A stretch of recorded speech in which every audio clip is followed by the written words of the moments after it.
ഒത്തിരി ക്ഷമയും പരസ്പരം വിട്ടുവീഴ്ച മനോഭാവവും ആവശ്യമുള്ളതാണ് കുടുംബജീവിതം. ഇസ്ലാം കുടുംബജീവിതത്തെ നോക്കിക്കാണുന്നത് ഒരു ഇബാദത്തായിട്ടാണ്, റബ്ബിൽ നിന്നും കൂലി ലഭിക്കുന്ന ഒരു ആരാധനയായിട്ട്. മനുഷ്യന്റെ നിസ്കാരം, നോമ്പ്, സക്കാത്ത്, ഹജ്ജ് തുടങ്ങിയ ഇബാദത്തുകളെ ഫസാദാക്കുന്നതിനേക്കാളും അതല്ലെങ്കിൽ ഇതിൽ നിന്നെല്ലാം മനുഷ്യനെ തടയുന്നതിനേക്കാളും പിശാച് ഇഷ്ടപ്പെടുന്നത് കുടുംബം തകർക്കാനാണ്.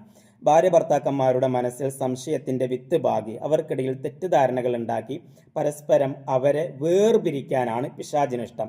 കാരണം കുടുംബം തകരുമ്പോൾ മനുഷ്യൻ മാനസികമായി തകർന്നു പോകും, നന്മകളിൽ നിന്ന് പതിയെ പിന്മാറി തുടങ്ങും, തിന്മകളിൽ അഭയം തേടാൻ തുടങ്ങും, കുടുംബത്തിലെ മക്കൾ വഴിപിഴയ്ക്കും.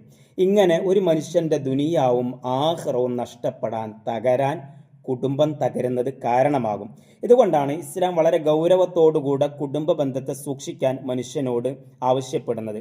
ഇസ്ലാം പുരുഷന്മാരോട് പറയുന്നുണ്ട്, നിങ്ങൾ ഏറ്റവും നല്ലവർ നിങ്ങളുടെ ഭാര്യമാരുടെ അടുക്കൽ, മക്കളുടെ അടുക്കൽ നല്ലവരാണ്. നിങ്ങളെക്കുറിച്ച് നല്ലവരാണ് എന്ന് പറയേണ്ടത് നിങ്ങളുടെ ഭാര്യമാരും മക്കളുമാണ്. നിങ്ങളുടെ സമ്പത്തിലെ ഏറ്റവും നല്ല സമ്പത്ത് നിങ്ങളുടെ കുടുംബത്തിന് വേണ്ടി ചെലവഴിക്കുന്ന സമ്പത്താണ്. ഭാര്യയെ, മക്കളെ അവഗണിക്കുന്നത് വലിയ പാപമാണ് എന്നുകൂടി ഇസ്ലാം പുരുഷന്മാരോട്, ഭർത്താക്കന്മാരോട് ഉണർത്തുന്നുണ്ട്. അതോടൊപ്പം സ്ത്രീകളോട്, ഭാര്യമാരോട് ഇസ്ലാം പറയുന്നത് അള്ളാഹുവിൻ്റെ തൃപ്തി ഭർത്താക്കന്മാരുടെ തൃപ്തിയിലാണ്.